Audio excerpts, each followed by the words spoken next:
Good morning. It is good to be back with everybody. We're going to get a bit more detailed this morning. How many of you were able to be with us yesterday for kind of the 35,000-foot view of things? It was a bit odd to start at such a high-level overview. Today's going to be quite a bit more granular and detailed, but still we'll introduce some basic information that I didn't have time to do yesterday, but I'm very glad to be with you. If you weren't with us yesterday, my name is Steve Little. I'm the AI Program Director with the National Genealogical Society, and it is my pleasure to be with you this morning as we talk about beginning to use artificial intelligence to do genealogy work. And so without further ado, we will get started. I will encourage you to take as many photographs as you would like, but you don't need to if you don't want to. The whole slideshow is available on the Roots Tech website now. I confirmed that this morning, so all the slides are online. You can look at them on your phone as we're talking if you want. And so without further ado, what we're going to talk about today is this is a beginner class, but not the absolute very, very beginning of things. I won't be stepping you through how to do some computer basics. I'm going to assume that you know how to do copy and paste. I'm going to assume you know how to do your email and you can register for a free account with the different places. But sometimes we do classes where we start really, really at the beginning and we walk through folks through registering for a free account and stuff like that. And in many of the classes we teach, we also assume that folks have spent at least 20 hours working with these tools. Has anybody heard anyone else mention that before? That it takes about 20 hours to kind of get a feel for these tools. Well, I'm glad if you hadn't heard that before, let me tell you that now. That was one of the first things 2 years ago when these new tools became available. They are so significantly different than any other kind of computer program that you've used before that it takes some time just to get the feel for them. And so we actually encourage folks just to play. Don't try to do any learning or any useful work. Just spend the first 20 hours having fun and learning how the tools work. They're all similar enough. If you play with one, you can learn how to use the others at the same time. I started that recommendation a year and a half, 2 years ago, and then when one of the first big books that was published last summer, Professor Ethan Mullock at the Wharton School of Business published what's still the very best book on these type of tools called Co-Intelligence. And in the preface of his book, he says that he has a better phrase. It's more memorable than 20 hours. He says that when folks start using these tools, they usually experience about 3 sleepless nights. Because these tools are strange. They're weird. They are different than any computer program you've used before because they're fuzzy and squishy. They deal with language, not numbers. And words are slippery fish. And that's what makes using these tools so fun and creative. So I will not assume that you have all spent 20 hours doing this, but I will remind you or encourage you to spend some time just getting used to them. Don't think of it as you're being scolded to practice the piano and you've got to do an hour a week, Monday to Friday, before you can have fun. You will not have any trouble finding ways to have fun in those first 20 hours. What we're going to talk about this morning is some foundational things, a little bit of elementary knowledge that is very, very helpful to understand what makes these tools so unusual and unique and new, and having just a little bit of theory can help keep you out of trouble. If you know just a teeny little bit about what makes these machines tick, you will have a better appreciation for the mistakes they make and how to avoid them, if you want to. And so we'll talk about that. We'll also talk about how to use them responsibly, which has been a topic of great discussion. And then in the last third, I'll actually step you through 4 of the basic skills. I had 2 or 3 people this morning come up to me already and say, I can't wait for you to teach us how to do research with these tools. Well, you're going to be a bit disappointed. Research is actually the 5th or 6th thing you should start to try to do with these tools. Definitely spend your first 20 hours or the first substantial chunk of time learning what these tools can do other than research. And we'll talk more about that in a minute. Some of you are going, what else is there other than research? I'm glad you're here. Keep coming back. So when we talk about the foundations of artificial intelligence and genealogy, we're going to talk about artificial intelligence in general a little bit. It would be easy for folks to mistakenly assume that artificial intelligence was invented 2.5 years ago. That couldn't be farther from the truth. I'm 58 and it's older than I am. But something new did happen 2.5 years ago. And we'll talk about how that fits within larger artificial intelligence. And then we'll talk about the kind that really hit the popular zeitgeist 2 years ago, called generative artificial intelligence. And generative is just a multi-syllable word for it makes stuff, it creates stuff. And the specific kind that I'm interested in is the kind that works with words, large language models.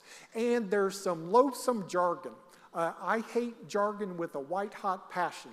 And so I use as little of jargon as I have to, but occasionally it's just unavoidable because these tools do new stuff that there were no other words for, or the folks who created these tools started using some loathsome jargon that we'll just try to avoid, or if we can't avoid it, we'll at least try to explain it in a simple way.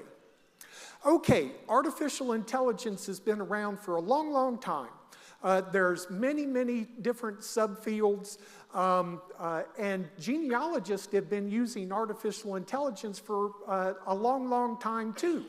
If you've ever worked with a census record before, you've been working with a type of artificial intelligence called machine learning that has helped folks with the handwritten text recognition. How did they take the census and make it available to us to be indexed? It used to take 9 months, and then it was 9 weeks, and then 9 days, and then maybe 9 hours. That's machine learning, teaching these tools to read handwriting and print, optical character recognition.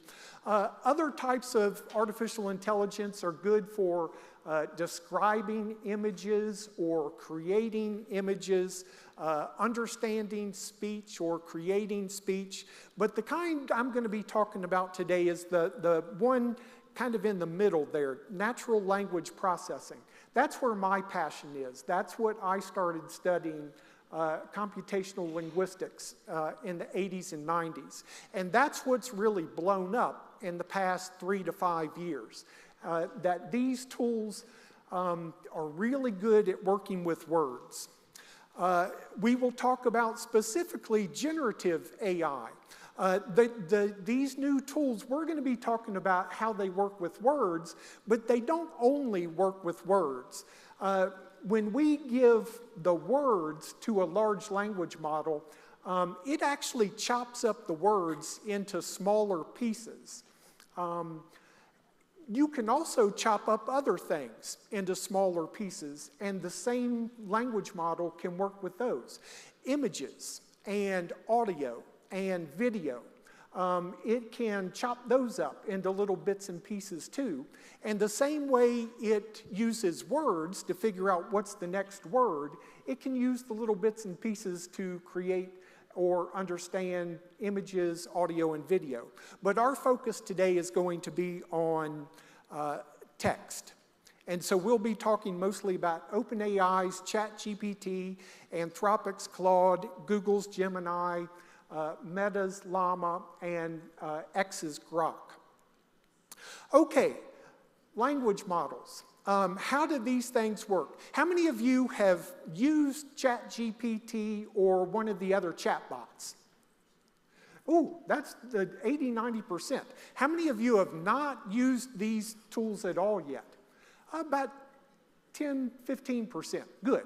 Well, this will be good news for you and a little refresher for the folks who have a bit more experience. But this is the little bit of the theory part that's actually very helpful to know. And apologies for the folks who've heard this before, but this is important, how these tools work. They work, and this graphic and this line, it's just adding one word at a time, is from Stephen Wolfram. If there's any mathematicians here, you know that name. He's a famous mathematician and inventor and entrepreneur. And 2 years ago, 25 months ago to be exact, when ChatGPT came out in November of 2022, everybody in the world was going, how does this work? What is going on here? It seemed just really bizarre that people were able to type into a little text box and get a response that sounded uncannily human. For the folks who've not used these tools before, the closest analogy to what you will experience is a text message. If you text message anyone else, you send a message and you get a message back. Well, with a chat bot, that's kind of what you're doing. You're sending it a little bit of text, and then it sends some text back to you. And what freaked everybody out 2.5 years ago is we'd never had machines that sounded as human as these. And they sound so human, it frightened many, many people, and for good reason. And it took folks a little while to realize these machines are certainly not alive, they're not conscious, they're not sentient, and they're probably a long way away from that, and maybe never. But many serious folks also think that these things could potentially also maybe one day achieve sentience or consciousness, but that's not what we're here to talk about today. I mention it because it's useful to know this. When you work with these machines, they are not alive, they're not conscious, they're not sentient, but if you talk to them as if they were, your usefulness will skyrocket because it's been trained on 6,000 years of human language. And because it has been trained on human language, the more you talk to it like a human, the more it's going to be able to understand what you're saying and give you the kind of response that you're looking for. And so 2.5 years ago, people were going, how does that happen? And Stephen Wolfram wrote an article that explains it. It's a pretty technical article. One of the first exercises I have students do is to take this article and simplify it to a 5th grade reading level or a 10th grade reading level. And that is I'm going to show you how to do a summarization exercise later. Homework assignment. Find this article, the URLs on the bottom of the slide, and summarize that article. Summarize this to 2 pages as if for a 5th grader. And it will explain that better than I'm about to. But here's how these machines work. If I say this phrase, how many of y'all already know where this is going? What's the word? Old MacDonald had a... Okay, how did you know what the next word was? You have a memory. You have a memory of somebody who loved you, sat you on their lap, read to you nursery rhymes. Well, nobody took ChatGPT into their arms and read it nursery rhymes, but it has read any nursery rhyme that's ever been digitized. It did not memorize them. It is not looking them up and finding the next word, but it has analyzed the nursery rhymes and every other piece of digitized information that they could give it. And it studies the relationships between words. So it knows that the phrase Old MacDonald comes up quite frequently. And if you were to add a couple more other words, Old MacDonald had a blank, it knows that the statistically, the very most probable word is Old MacDonald had a farm. And on this farm, he had a cow, chicken, goat, sheep. How far down the list is rattlesnake? Rattlesnake's pretty far down the list. The statistical probability of rattlesnake is really low. Elevator is even lower. Democracy is in another book. But it's going to work through all the nouns before it starts doing other things. And so it knows words very well, but it does not know reality. When I was in graduate school, I took a semantics class, and on the first day of class, your professor walks in and he does this. He comes in and he holds this up and he says, "What is this?" And you know the answer to this. This is the easy question. You can answer this one. What is this? This is a chair. That's a chair. A heavy chair. Okay, here's the harder question. What is this? I'm hearing about 30 different answers. I'm hearing lots of different answers. We could have philosophical and theological questions about this. You don't know what this is. You think it's a word, but what's a word? Is it a piece of paper? Is it scribbles? These tools know words, but they do not know reality. There is no connection between the word and the object. In semantics, the famous phrase is, the map is not the territory. A map is not the territory. You can look at a map of something, that's not the same thing as being there. Likewise, these tools, it knows what words are, and it's very, very good at words. It does not know what a chair is. But what is a word? When's the last time you thought about that? That's actually a really profound question, because words are more than just labels for things. Words also have ideas, concepts associated with them. Words have multiple meanings. What does the word bank mean? Well, if you got a lot of money, it might be where you keep your money. If you like fishing, it might be where you stand on the side of the stream as you are fishing from the stream bank.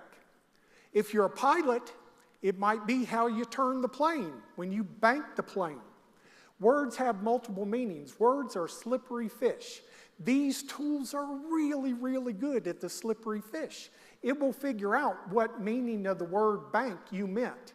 And it will do so as well as another human being, sometimes better. But words can also do other amazing things. I can put images and ideas in your head. And now I've got about 1,000 people all thinking the same thing. And I haven't uttered anything. That is amazing. But that's how these tools work. It's working on the level of ideas and words and which ones go together. And so we will, when we use these, we will give it, always remember that Old MacDonald had a blank.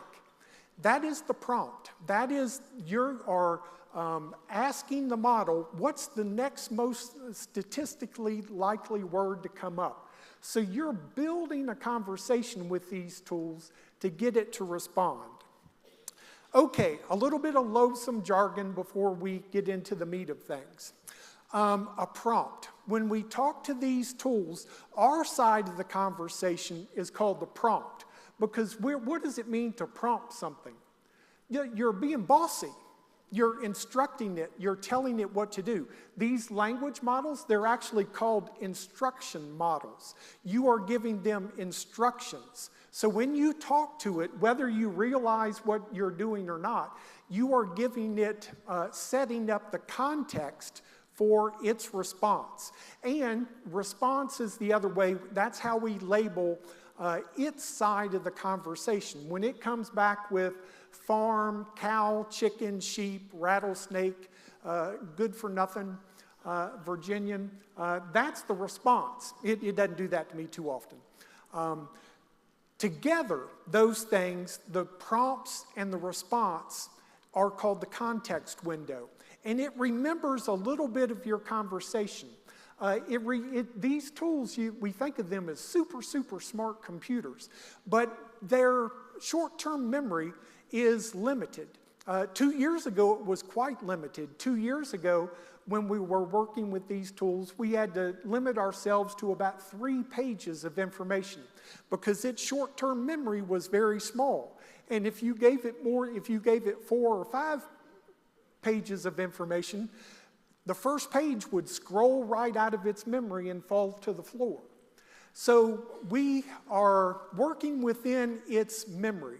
Now 2.5 years later, they have quite a bit of memory. You can do much more than 3 pages, but all of them still do have limits. There's no infinite context window yet, but they are big.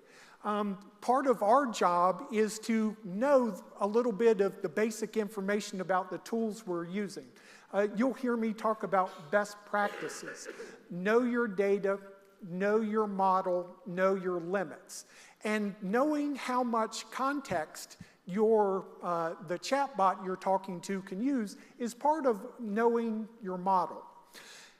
Now, when we're providing information to the chatbot to generate a response, I'd like to think of that. Remember Bob Ross, the guy who would teach us how to paint on PBS? And he would start with the blank canvas, and he would start painting the background. Working with these tools is a lot like that. Think of your conversation with the chatbot as if you were building a painting a painting. The more context, the more information you give the tool, the better you will be able to shape the response that you get. But these tools are not perfect, and when they make a mistake, what do we call it? Hallucination. If you were with us yesterday, here's a pro tip. You'll hear people talk about these machines make a mistake, and they have a funny name, but they're called hallucinations, and they used to hallucinate 20 or 30% of the time, and if you were good at this, you could get it down to 3 or 5%, and 2 years later, the hallucination rate is less than 1%. Pro tip, there's a better way of thinking about the hallucination rate. Everything these tools spit out is a hallucination. It's all a dream. It's all disconnected from reality. The words and images and audio and video that these things generate are disconnected from reality. It is better to remember that and always keep that foremost in mind. When we say it's got a hallucination rate of 1%, what we mean by that is it's making a mistake 1% of the time, however you want to measure that. That's not really true. When we say that, we're saying its response corresponds to our reality 99% of the time. Well, actually what it's doing is it's all a hallucination, but it's getting better at hallucinating the real world so that it's hallucinating 99% correctly what it thinks reality is. But always remember that everything it says, it's just making up. And so that helps us remember that these things can make mistakes even when you're doing everything right. All right, because these things can make mistakes, we have to be a little bit careful. And what do we mean by careful? Well, I had one of the distinct honors and privileges of my life was to spend part of every Thursday morning for the past 13 months with much better genealogists than myself. But when I was here last year, after I finished the ethics discussion, the panel, the same panel that's happening in this room at 4:30 this afternoon, we did that last year. And before I got off the stage last year, somebody came and said, we need to talk. Because these things, we don't know how to work with these things responsibly. How do we help people? And I am no expert on any of this. It's very flattering when people call me an expert, but I'm truly not. I got to work with some real expert genealogists. And when they had technical questions, I could try to help them with that.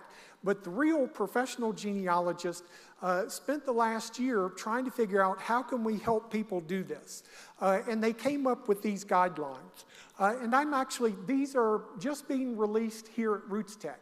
The group that I'm going to show you, these folks, I'll back up in a minute, but you'll probably recognize maybe quite a few of the names on here.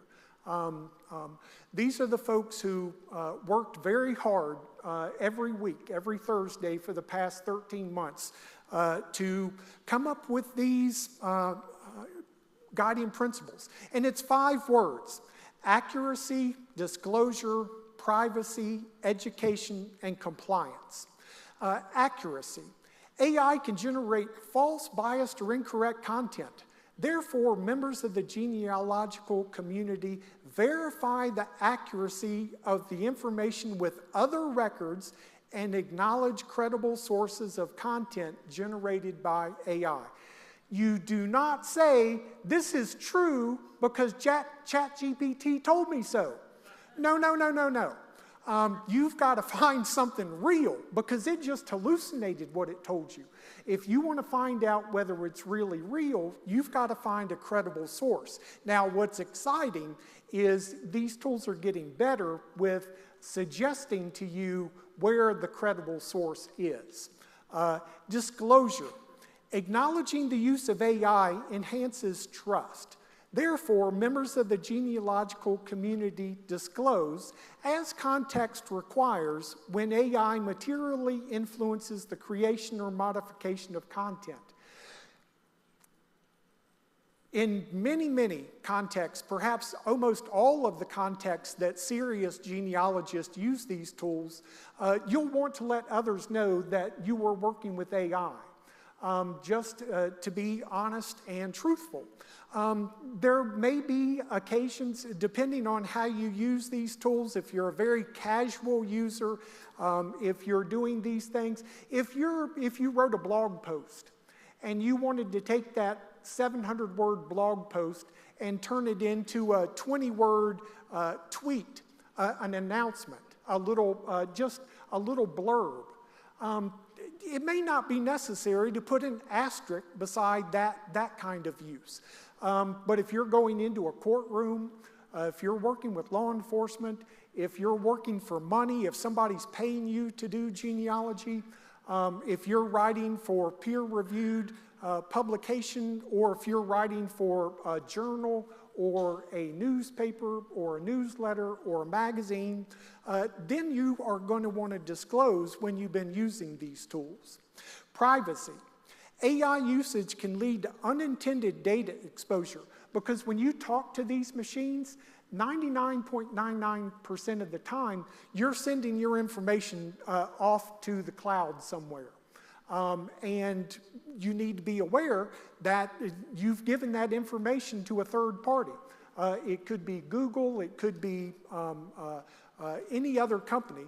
And so you need to be careful when you're giving information away. And so putting private information at risk of being publicly disclosed. Therefore, members of the genealogical community take reasonable measures to safeguard private information when using AI.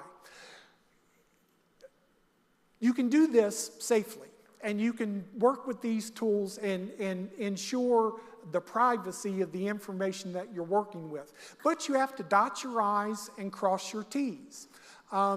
It's easier if you have a paid account. Most of the paid accounts assume that you want privacy by default. If you're using these tools without paying for them, and here's my guess, I'm guessing 90% of the folks here are probably still using the paid tools. Who's paying $20 a month or more? Yeah, less than 10%. Everybody else is using the free tools? It's not free. They're learning from you. They're using your information to make their product better. You're not paying them with money, you're paying them with, they're learning how you use these tools. That does not mean that your information has to be at risk. Even using the free tools, you can protect the information that you're using in almost every vendor. But you have to dig into the settings, and they don't always make it very clear. But if you're working with sensitive information, even on a free account, you just want to take care to make sure that you're attending to privacy issues. Education. Folks here yesterday may have noticed that one of the slides that I had showed yesterday was from 3 hours before the presentation. This field changes so fast that I am adding new information to what we share with folks literally 3 hours before I step onto a stage. I am constantly educating myself about what is going on. You will need to do that too. You don't have to pay as close attention as folks who are, perhaps a little bit too excited about these things like me, but you want to pay attention to how they change. Otherwise, the opposite of education is fossilization. You will learn something, and that will have been good knowledge then, but 6 months later, or 18 months later, or 6 days later, that what you thought was good knowledge could end up being second best. And so continual education. The use of AI creates new opportunities and risk. There could be new dangers coming up. Therefore, members of the genealogical community educate themselves about AI to maximize its benefits and minimize its risk to their work. Compliance. Now, I mentioned a moment ago that 99.999% of the time when you're using these tools, when you send something to the chatbot for it to respond, your prompt is leaving your computer and going up to the internet, and then you get the response back. That doesn't have to happen anymore. You can actually run these tools on very powerful computers. But I know a half dozen or a dozen folks, if you've got a $1,000 computer, you can run these things not connected to the internet, so that the information stays only on your computer. And so that takes away that privacy concern with sharing with other people. And it also takes care of a second issue, compliance. When you're using ChatGPT from OpenAI, or Google's Gemini, or Anthropic's Claude, or Grok is owned by the company X, formerly known as Twitter, owned by Elon Musk. These companies have their own terms of service, which you implicitly agree to when you use their services. Most folks don't read their terms of service, but we should. Because it lets us know the details about the obligations that we have placed ourselves under, and the vendors are telling us what they are going to do with our information and other things. And so adherence to legal and contractual obligations is essential for the ethical use of AI. We don't cross our fingers when we use these things. If we're, well, some of you may. Be careful. Therefore, members of the genealogical community comply with contracts, terms of services, intellectual property laws, and data privacy regulations when using or creating these tools. These 5 things, after 13 months of thinking real hard about what would be the few most important things to keep in mind, we came up with these. Accuracy, disclosure, privacy, education, and compliance. And I put one of these chat bots to work this morning. Who remembers let's see some mathematicians. Old houses are houses of angels. Anybody remember what that's from? Trigonometry. That had let you know how to do the math on the sine and the cosines and the tangents. They're called a mnemonic. Here's some mnemonics for our compliance. Always double check, protect each cousin. Or ancestors deserve privacy, ethics, and cookies. That's an easy way to remember accuracy, disclosure, privacy, education, and compliance. I'd like the second one, but in most jurisdictions, dead ancestors, don't have a right to privacy. So that one doesn't actually kind of work except in some places. So always double check, protect each cousin. Accuracy, disclosure, privacy, education, and compliance. Now, getting into how do we really use these things? What can genealogists use these things for? And most of you are, well, I don't know the percentages. I'm hard-headed. I can be stubborn, and I usually have to touch the hot burner to learn that I will hurt myself if I touch a hot burner on the stove. So what are the danger places? These tools can do a lot, and they do some things better than others. 2 years ago, when these tools were quite a bit newer, they were so bad at research, they were so bad at hallucinating that we actually we shared with each other that these tools were good for words, not facts. We didn't want folks to do research. You do what you want to do, but you would get lied to a lot. It would hallucinate a lot. And to prevent that, we would just tell people, the old joke, doctor, it hurts when I do this. Don't do that. And so we would just tell people, don't use these tools for research. Is everything okay? Are you all right? Okay, thanks. The tools are getting better at research, but they still make so many mistakes. That's considered a weak use. The other things that they're not great at are transcription and translation. Now, they're very, very good at some of these things, but they're not perfect. And there's some folks who demand perfection. And so if you're on the serious end of genealogy, if you're going into a courtroom to testify, if you're working with law enforcement or repatriating the bodies of fallen soldiers, or you're accepting paid client money, or you're writing for publication, that's the serious end of the spectrum, and you need to double check and triple check your work. These weak uses are going to be the things where you have to be extra, extra, extra careful. There's better things to do, especially when you're learning. When you're learning the strong uses, these are the things, these are the strengths of these tools. You can use summarization, extraction, generation, and translation and other language tasks with much more confidence.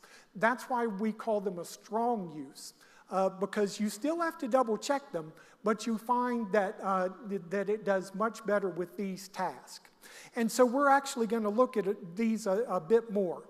These are the, notice the kind of artificial intelligence we're working with are called large language models. The key word there is language. So all of these tasks have to do with the word text. Notice each one of these explanations has the word text. And I'm not talking about a text like you text on your phone. I mean a document. I'm a linguist. So any word, any chunk of words is called a text. These things are very, very good at text. And here's what some things, this is what I would encourage you if you don't want to be as hard-headed and stubborn as me, if you were smarter than me, you'll focus on these things first. This is a good, productive use of your first 100 hours, learning how to do these basics. Summarization. That's when you take a lot of text and make it smaller. That's how you take a lump of coal and turn it into a diamond. Extraction. That's how you pull the golden needle out of a haystack or a field full of haystacks. Generation. That's how you take a little bit of text and make it bigger. These tools are very good at taking a list of names, dates, places, relationships, and events and turning that into paragraphs and paragraphs of text. And translation, and I'm using that word in a unique sense. I don't just mean translating from one human language to another, like from English to French or French to German, but I mean any way that you can change the look or the sound of a text. For example, you can take a piece of Elizabethan English, Shakespeare. If you've got a grandchild or a child struggling with understanding what happened in a scene in one of Shakespeare's plays, you could say, translate this Elizabethan English into contemporary English. And it'll make it really easy to understand. It can take scientific language. You can give it a scientific paper. Oh, this is the example I was talking about, the Stephen Wolfram paper. How does ChatGPT work? Summarize that article and tell it to summarize this article to about 2 pages at a 5th grade reading level or a 10th grade reading level. I like both of those. Normally I'll have it do the 5th grade reading level first, and then I'll have it translated at a 10th grade reading level. That's really accessible. It can translate legalese into plain English. I'm not an attorney, it's not an attorney, so don't count on it for legal advice, but it's going to carry you pretty far down the road to understanding what the legal language of some 18th century contract might be trying to say. Again, it's not going to be perfect. Don't anybody have a stroke that I'm giving legal advice. These tools do not have to be perfect to be very, very powerful. Even though they are imperfect, they can still be quite impressive. Now, how do we actually use these things? Many of you probably recognize this screen. This is ChatGPT. Most folks will use these tools through their web browser. Notice it might be hard to see, but at the top of that image, I've just gone to chatgpt.com. And it comes up with a little box you can type in. And I've actually typed into the center there where it says text, and your text goes here. And then below that, it says you are a role, and your goal is to verb the text above. That's kind of a template. That's kind of plain language. But this is a very basic way you can feed information to these tools. For example, I mentioned if you wanted to summarize that article. Well, see where it has the word text in capital letters, kind of enclosed in angled brackets? That's actually meaningful to these chatbots. It knows, think of it like an envelope, what do you call the envelope? Vanilla? Yeah, whatever. See, I barely speak English. You would copy and paste that article in between those angled brackets where it says text. And then below that, you can tell it what you want it to do with that text. Do you want it to summarize it? And if you tell it what kind of person you want it to pretend to be, when it works with that text, it will actually take that into mind. It doesn't actually become a genealogist or a historian or a lawyer. All you've done is by using the word genealogist, you have activated a neural network. These tools don't have brains like you and I do, or you usually do, I sometimes do, but you have a neural network in your head. Well, these tools also have a neural network.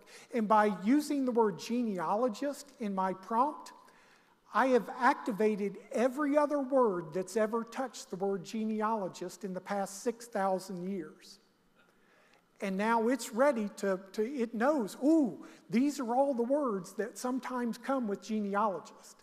So we're paying attention. If I said summarize this text as if you were a wedding cake baker, it's going to look for something different in that article. I don't know what it's going to find. It'll make something up. It'll find some sort of statistical relationship that's probably not meaningful at all, but it'll try. Okay, moving on. Here's an example. Actually, I'm going to take a second to take a sip of water. One of the less well-known signers of the Declaration of Independence was my first cousin, 8 times removed. We shared a great-grandfather way back, I guess. And John Weatherspoon was his name.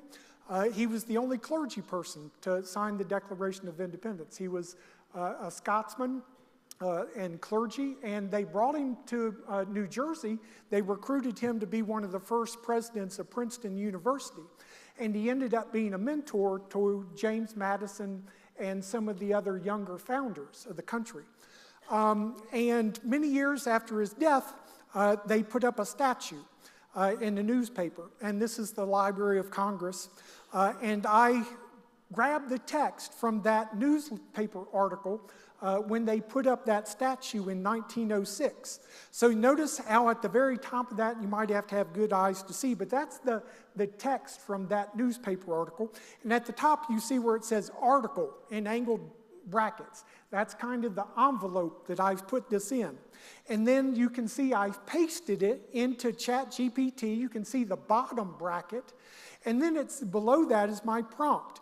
It says, you are a genealogist. Your goal is to summarize the article above.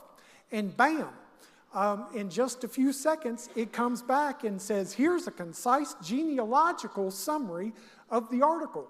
So it has tried to form what it thinks a genealogist might discern from a newspaper article. I could also change that. Notice here, I've modified the prompt just a little bit, and I said, you are a historian. Your goal is to summarize the same article above. And it's created a different response, this time from the point of view of a historian.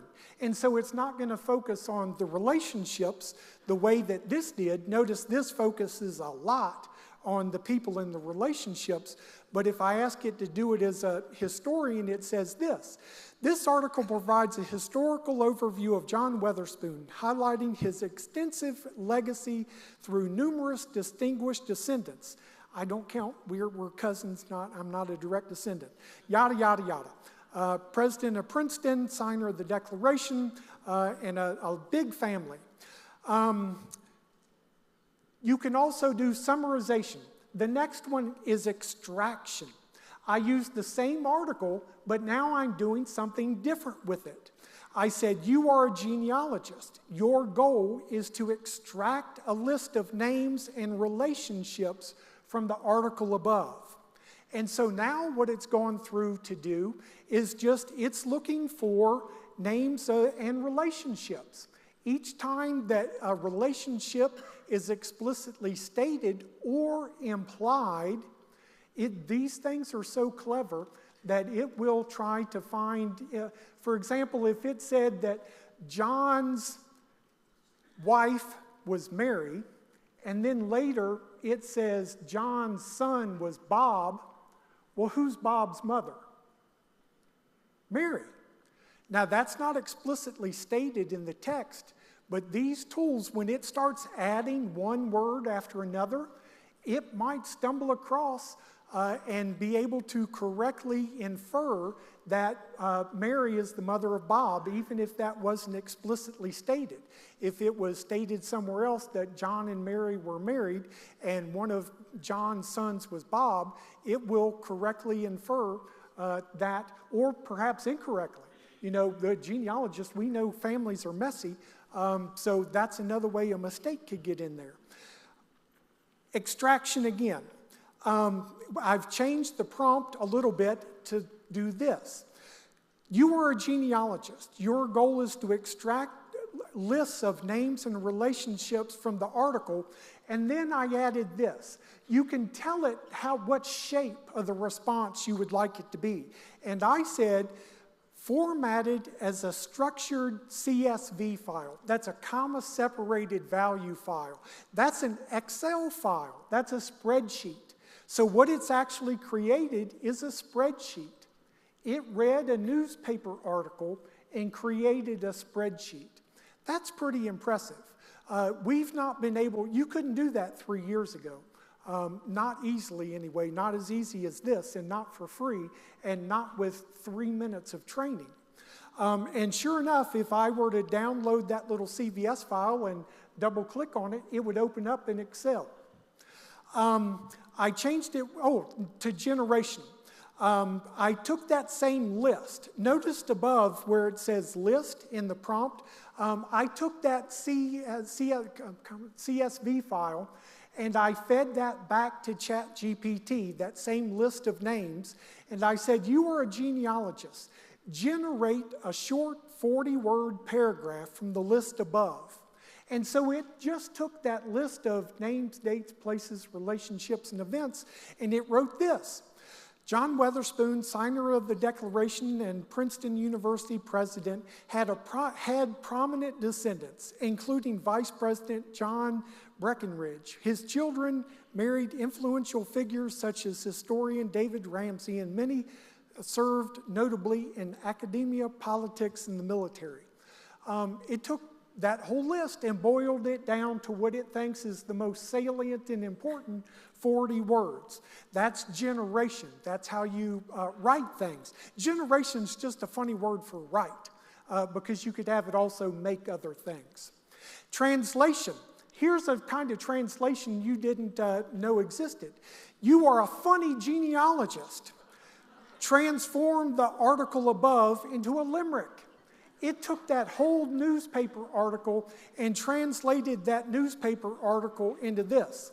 There once was a Scot named Witherspoon, whose kin multiplied like balloons. From soldiers to scholars and pulpit top collars, they'll need stadium seats pretty soon. And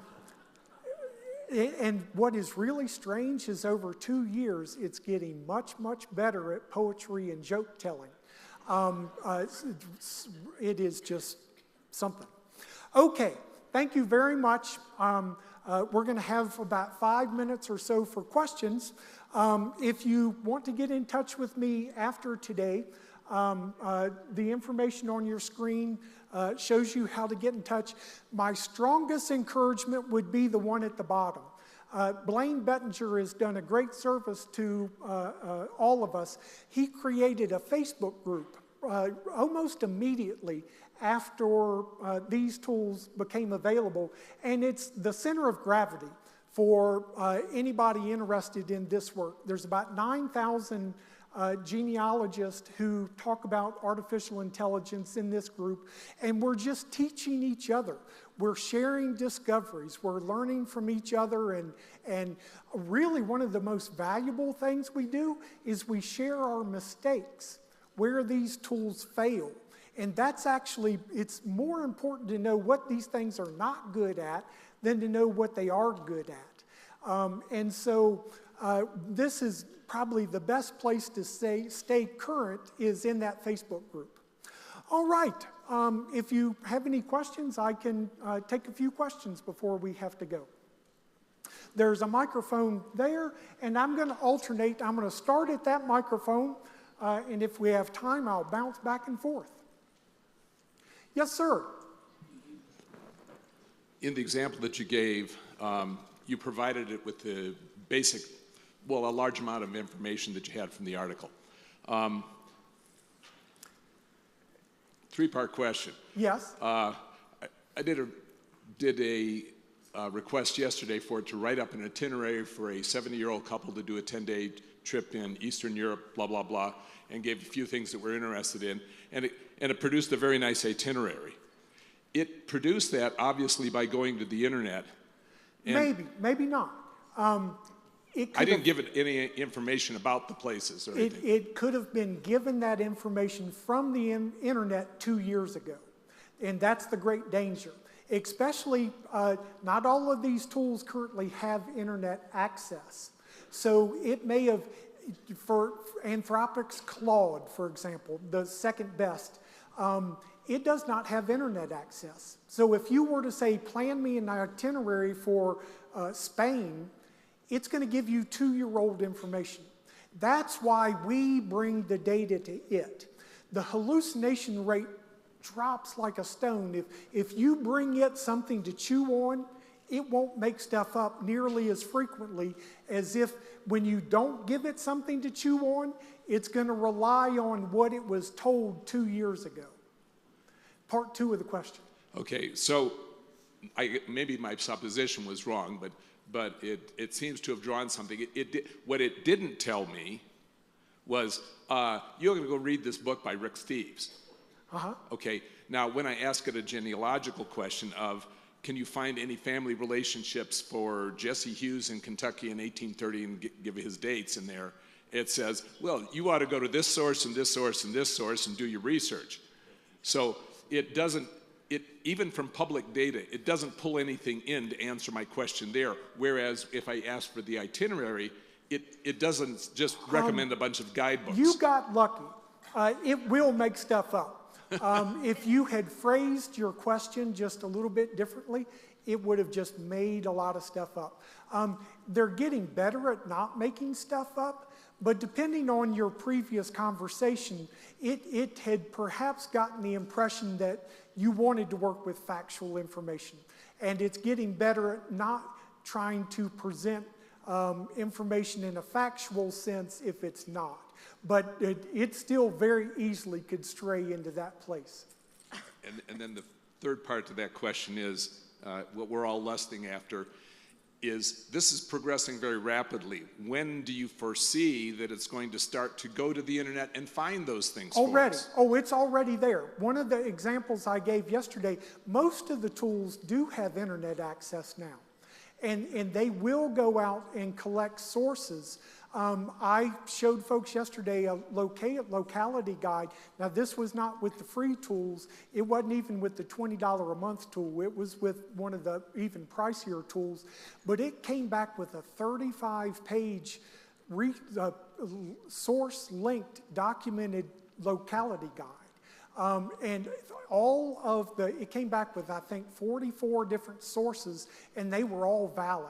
Now, it missed some details. There was some information that it carried back incorrectly. So they aren't perfect, but even doing internet research, it's getting better and can still make mistakes. So I don't know when. Making predictions in this place is really crazy. But it's going there. Yes, they're moving in the right direction. Yes. Okay. So I have We've got about a minute. Yeah, I've had a chat before that kind of exceeded the limits of how much I could chat with it because it started to spit out a bunch of garbage toward the end because I had overdone that. Yes. So when we input Yes. some information, say context, let's say I have a lengthy interview or multiple interviews to get out context, Yes. how much can I put Yes. in it? It varies from, it varies lots of different ways. What you're looking for is the context window. For that model, it will tell you, and sometimes they use some more loathsome jargon, instead of telling you the number of words, it will talk about the number of tokens. And there's a little bit of math conversion, but that's what you want to look for. It could be around 8,000 words. It could be, 20 pages. It could be 80 pages. Okay. Some of them can even do 200 pages. Okay. But that's exactly the kind of information that you need to know because it won't always tell you that it's forgotten something. It'll just keep going on and on. Thank you. We've got about 30 seconds, so I'm afraid that's going to have to be it. Thank you all very, very much. I'll be in the hallway when we finish if you'd like to get a few more questions. But thank you all very, very much. Have a wonderful afternoon. Please come back at 4:30. At 4:30, we'll have the ethics discussion, and at 1:30 tomorrow, I'll do an intermediate class. 1:30 tomorrow. Thanks.